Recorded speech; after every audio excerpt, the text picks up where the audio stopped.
overpowering, and soon she found herself crying, sobbing in happiness, completely forgetting the sleepless hours and the loneliness, at least for a few seconds.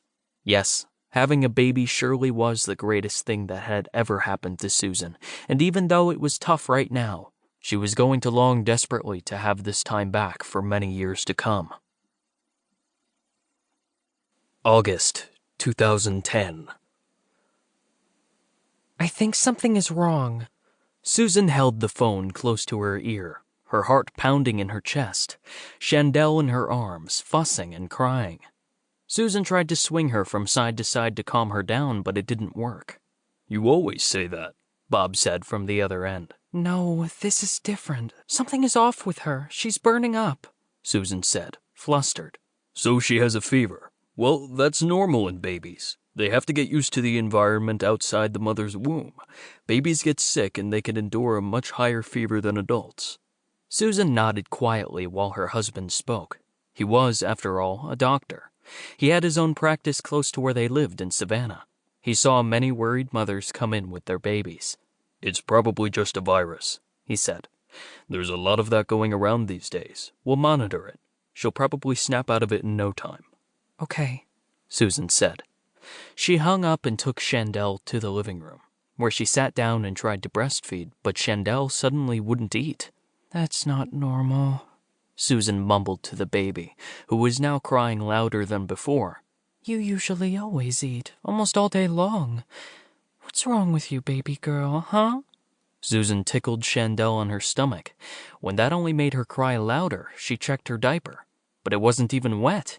"That's odd. She hasn't peed since last night. It's probably just a virus." Susan repeated her husband's words, while trying to calm the baby down. But nothing worked. Soon, Susan felt the frustration rise in her body, and she started to walk around the house, swinging the baby in her arms, hushing her, but still nothing worked.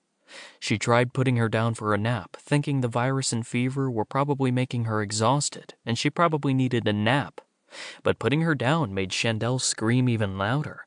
Susan let her stay in the bed for a few minutes, sneaking out of the room, thinking it would be easier for Chandelle to fall asleep if her mother wasn't in the room. But after 10 minutes of standing outside the door to the nursery, listening to the baby scream her lungs out, Susan couldn't take it anymore. She stormed inside and grabbed Chandelle in her arms and held her close. The baby suddenly stopped crying. Susan took in a deep breath. Finally. But the joy only lasted a few seconds before Susan realized there was a reason the baby had stopped crying. She had become unresponsive. The baby wasn't looking at her at all. She wasn't crying. She wasn't babbling.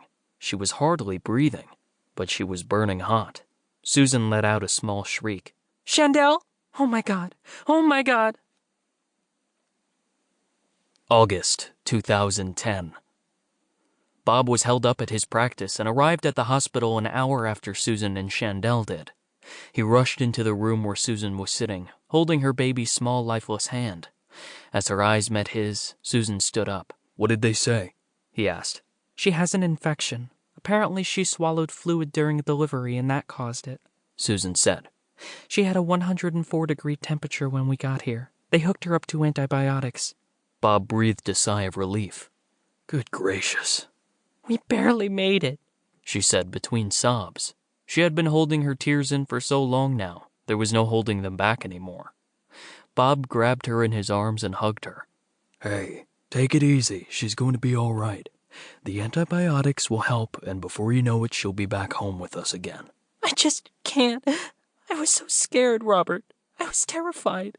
Susan only called her husband by his birth name when she was troubled, or if he had done something she didn't approve of, or hurt her somehow. Otherwise, it was always Bob, or Bobby, or Babe. She did it because she wanted him to know she blamed him a little for this happening, because he didn't react when she asked him to in the first place, because it could have gone really wrong if she hadn't walked back into the room and picked Chandelle up when she did. What if she had waited a few more minutes outside the door? What if Chandelle had gone quiet like she did and Susan had believed she had simply fallen asleep? Then what? Just because he kept telling her it was a virus, a simple virus, that she would beat in no time. I know, he said. But it's all over now. She's in the best hands here. I know the pediatrician and he's...